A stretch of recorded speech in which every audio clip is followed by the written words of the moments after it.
Xa estamos de novo en directo con máis protagonistas. Hoxe falamos con Carlos Núñez. Dixo por aquí que a verdadeira esencia de Galicia está nas aldeas, que estamos descubrindo o interior cando Galicia tiña unha estampa máis costeira, e precisamente dende a área de turismo de Galicia apostaron precisamente na primeira gran feira do turismo por amosar o interior. Entre outras moitas cousas, por amosar polo turismo, pola gastronomía. E Carlos Núñez, pois parece que cumpre con esa historia de que estamos descubrindo outra Galicia, que sempre estivo aí, pero que, bueno, pois que non acostumábamos a interiorizar tanto, e agora afortunadamente sí. Para falar de turismo, que mellor que traer o máximo responsable da área de turismo da Xunta de Galicia, director de Turismo de Galicia, Xosé Manuel Merelles. Bo día. Hola, bo día. Dicho esto, Carlos Núñez, hai un anaco nesta emisora de radio, que a verdadeira esencia está nas aldeas. Esta fin de semana na aldea de Sabucedo, sen ir máis lonxe. Desde logo, se o dixo Carlos Núñez, bendito está. Pero é certo que cada vez hai un gusto máis grande, máis importante por disfrutar do interior de Galicia e, por suposto, tamén desas aldeas escondidas que teñen ese gran patrimonio cultural, paisaxístico e patrimonial, e sobre todo esa calidez das súas xentes que acollen como ningunha. Eso foi un pouco todo o argumentario deste ano en Fitur, amosar o interior, decir que Galicia de interior tamén existe, un turismo cultural, agora faramos dos concertos do Xacobeo, demostrar moito máis do que xa se presupón que é Galicia. Sí, está claro que Galicia ten unha fachada costeira, un litoral, pero ten moito interior. Hai que lembrar que a mitade dos núcleos de poboación de España están en Galicia, e aí hai moito patrimonio por descubrir, para gozar, festas, tradición, natureza, camiño, un sinfín de oportunidades que nos ofrece ese interior de Galicia.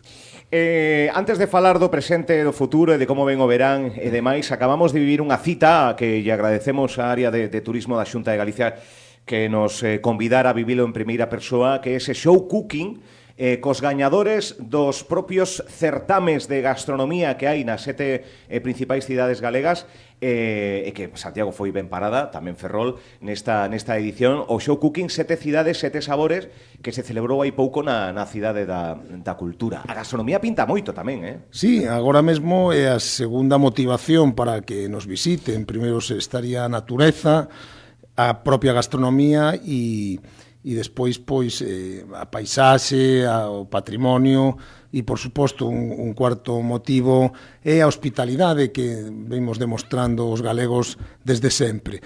A gastronomía sí que é un gran potencial para o noso turismo, e nós, desde hai 9 anos, quixemos poñer en valor esa gastronomía das tapas, esa gastronomía máis urbana que se ofrece nos establecementos hosteleiros das distintas cidades galegas, e convocamos un gran concurso, un show cooking moi competitivo, onde participan os 7 gañadores dos certámenes de tapas das 7 cidades. E a verdade é que cada ano que o celebramos, pois descubrimos o interese que existe por este tipo de gastronomía, dos petiscos, e nesa aposta por o turismo urbano e por a desestacionalización, pois temos que decir que a competitividade, a competencia foi grande.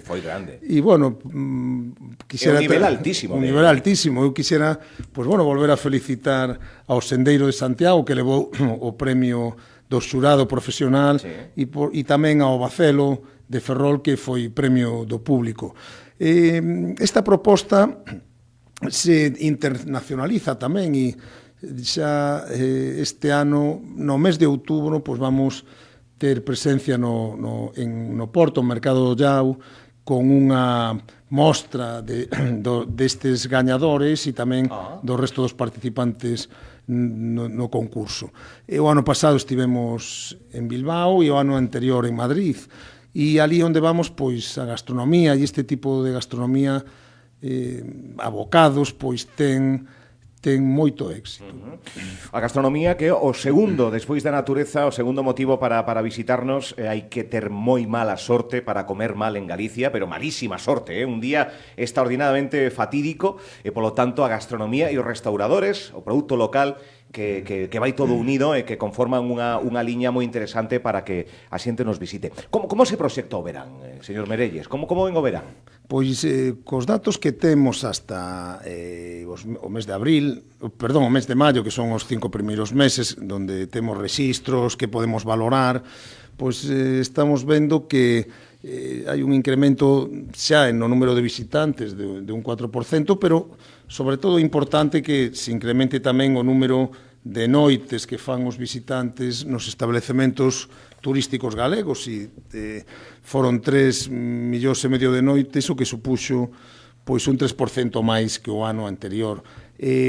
Antonte mesmo presentábamos as previsións xunto co representante do Clúster Turismo de Galicia, co presidente Cesario Pardal, e a verdade é que coincidimos en que probablemente este poida ser o mellor verán da historia do turismo de Galicia, tendo en conta que con unha nova ferramenta de medición que están levando adiante o sector turístico galego, apoiado por a Xencia de Turismo de Galicia para medir o momento, a ocupación, pois a mitade das prazas hoteleiras dos establecementos galegos, máis da mitade xa estaban reservadas, e hai unha previsión de que a ocupación sexa un pouco mellor co ano pasado, e pode chegar incluso, estaría entre o 75% e o 90%, dependendo das franxas dos meses de xullo e agosto. Seguimos estando de moda e sen ir máis lonxe, moita desta ocupación ten que ver pois cun sinfín de actividades lúdicas festivas, festivais de primeiro nivel, de primeira división, mañá maná no Monte do Gozo, David Guetta o domingo, Juan Luis Guerra, en fin, un sinfín de artistas que veñen a avalar ese turismo cultural de ocio e de festivais que existe. Sí, a verdade é que hai que decir que Galicia agora mesmo pois é pioneira nun tipo de turismo que creo que hasta a denominación ya podemos atribuir a Galicia, que é o turismo de festivais. A nosa experiencia desde aquel Xacobeo 93 pois nos permite agora a Xunta de Galicia probablemente ser a institución que está máis presente en toda España apoiando pois os festivais e concertos. Este ano, no programa Concertos do Xacobeo, vai haber nada menos que 120 actuacións que comprenden festivais e concertos que van a estar distribuídas por toda Galicia e que van a mobilizar pois a 800 artistas en 70 localizacións. Estamos comprobando desde o Son do Camiño no Monte do Gozo, que foi a primeira gran cita, Resurrection e agora Porta América, que funcionan todos, que en todos se venden todas as entradas, e teño que decir que desde o ano 2022 a 2024 pois foron 2,5 millóns as persoas que participaron nos acontecementos patrocinados por a Xunta de Galicia a través da Xencia de Turismo de Galicia.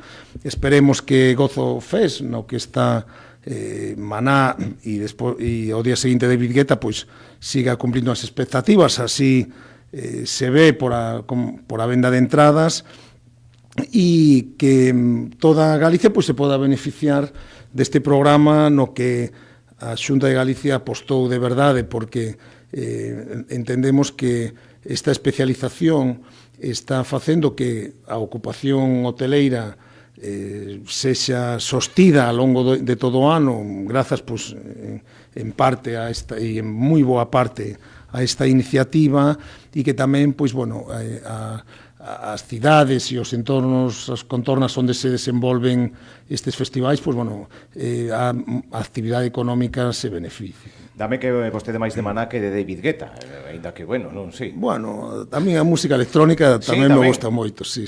Bueno, pois o veremos aí no Monte do Gozo os 2 días. Vanse seguir apostando por estas marcas? Hai intención de crear novas marcas de festivais aínda á altura do Resu, á altura do Son do Camiño? Son suficientes polo momento?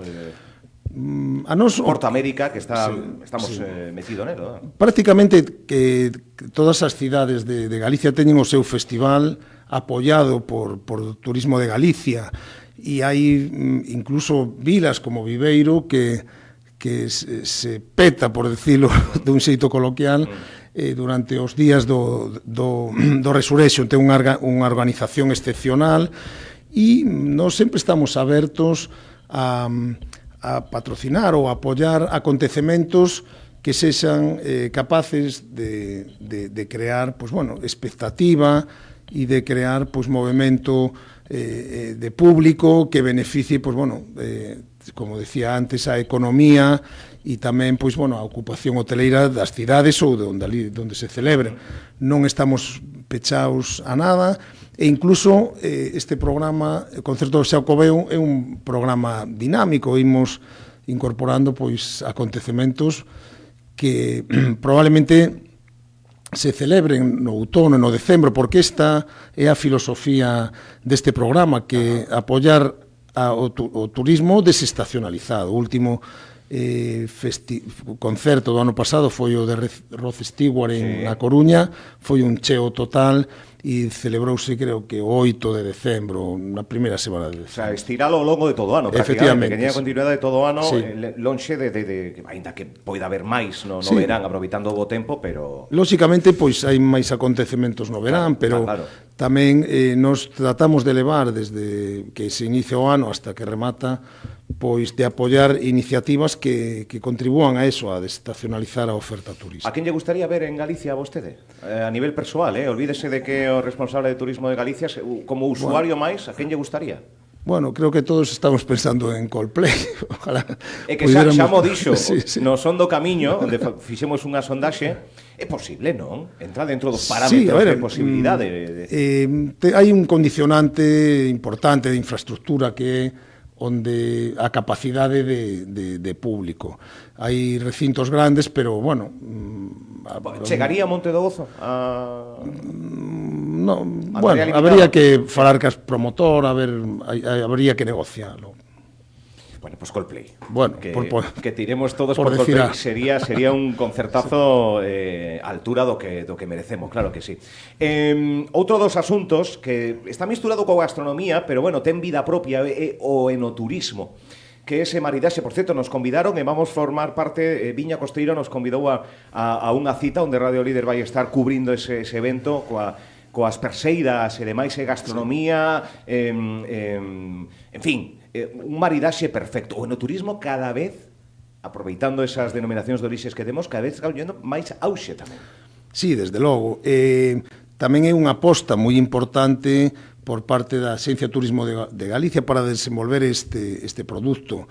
Na actualidade estamos investindo alrededor de 24 millóns de euros dedicados exclusivamente ao enoturismo. 24 millóns de euros. Sí, dentro dos plans de recuperación de Next Generation, que son fondos europeos.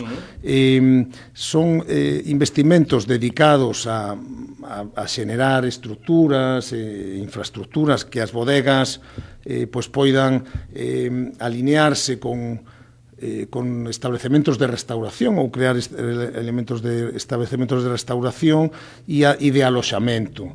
Eso estamos traballando coas zonas vitivinícolas que fundamentalmente se corresponden cas 5 denominacións de orixe que hai en Galicia, e despois tamén hai unha chega á promoción desta actividade.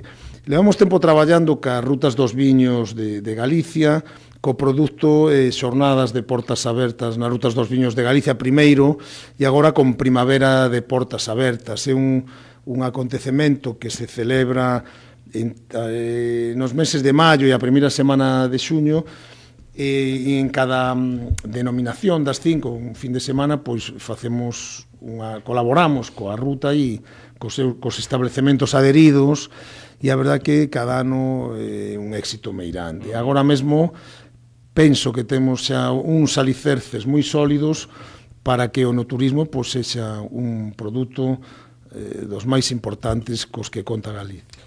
Pois estamos notando ese pulo, esa vida, ese brillo que ten o enoturismo grazas a campañas e a ferramentas dende a propia institución que fan que isto sexa unha realidade e facelo visible. E xa por último, antes de que continúe a súa xenda, señor Merelles, estamos en Santiago de Compostela, destino de milleiros e milleiros de peregrinos, tamén un xeito de achegarse a Galicia, a porta de entrada de Santiago, e a porta de entrada é o camiño de Santiago. Goza de boa saúde o Camiño de Santiago tamén. Desde logo, cada ano de unha saúde mellor. Sí, a verdade é que, falar de récords no Camiño de Santiago, nun fenómeno que ten tantas connotacións culturais, de personalidade, pois, bueno, parece un pouco falar de cifras, non? Isto non vai de cifras, vai de que o camiño agora mesmo está na impronta de todos os cidadáns do mundo. Temos peregrinos de calquera país e en calquer momento pode xurdir a impronta de un cidadán de calquer lugar do mundo de facer o Camiño de Santiago. Volven a estar os estranxeiros por riba dos españois, máis da mitade das persoas que fan o camiño son estranxeiros, e a ruta, pois, bueno, se está desestacionalizando porque cada vez hai máis camiños con máis xente que non é só o camiño francés, que agora mesmo está un pouco por riba da metade, pero chegou a ser o 75%, a ocupar o 75% dos peregrinos, e tamén, pois, bueno, cada vez está máis desestacionalizado, non? Faise cada vez en meses que non son propios, xullo e agosto do verán, e desconcentrado, porque tamén os peregrinos pois utilizan distintas vías que non sexa, como decía antes, o francés.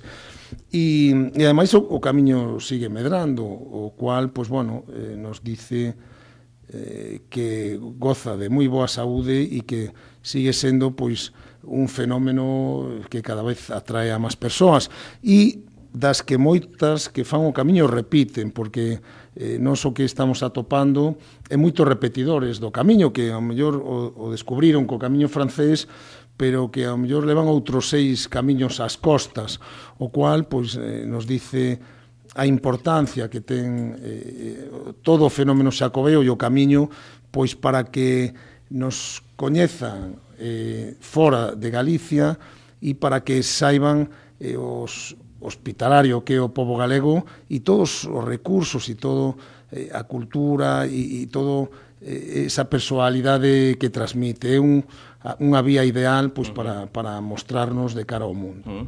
Por certo, hai novidades coa taxa que pretende implantar Santiago de Compostela, señor Merelles? Pois nós o que fixemos, e de un xeito creo que moi eficaz, foi pois poñer a disposición dos concellos galegos a posibilidade de cobrar un imposto novo, un imposto ás noites que realizan os visitantes ou das cidades ou dos concellos, as noites que realizan nos hotéis e establecementos turísticos. Agora mesmo, pois, bueno, Santiago de Compostela e a Coruña están traballando, modificaron os seus pexóns para poder aplicar a taxa turística, e aí, pois, bueno, nós o que pedimos é un traballo municipal, de acordo coa legislación, ten que haber un diálogo coa cidadanía e coa hostelería, bueno, cos profesionais, claro, efectivamente, e tamén ten que haber un reparto do recaudado que teña un fin relacionado coa sostibilidade turística, coa promoción turística e coa xestión do turismo na cidade ou no concello que se implante. Non sei polo miúdo como está ese desenvolvemento da taxa, pero me consta que se está traballando. Nos o que pedimos fundamentalmente é que se aplique con responsabilidade, tendo en conta que Galicia agora mesmo é un destino que se está consolidando e que calquera iniciativa pues, podería influir nesa consolidación como destino. Pedimos responsabilidade e que a taxa pues, non sexa simplemente un imposto máis, un imposto que veña ao mellor a cubrir eivas nas xestións municipais, sino que sexa un instrumento pues, para mellorar a oferta turística do territorio, da cidade, do lugar onde se implante, e que sexa, pues, bueno, se faga de un xeito ordenado e sempre, sobre todo, con esa perspectiva de diálogo e que sexa útil. Pois así debería ser, así se ten que entender esa taxa turística que Santiago e A Coruña polo momento están a traballar nela. Responsable de Turismo de Galicia, graciñas por vir ata aquí, por darnos este escenario do que vai acontecer en Galicia no ámbito turístico, pois dende xa e ata que remate o ano cun sinfín de actividades, unha Galicia que non descansa a nivel turístico de recibir visitantes. Graciñas, señor Merelles. Grazas a vos, moitas grazas.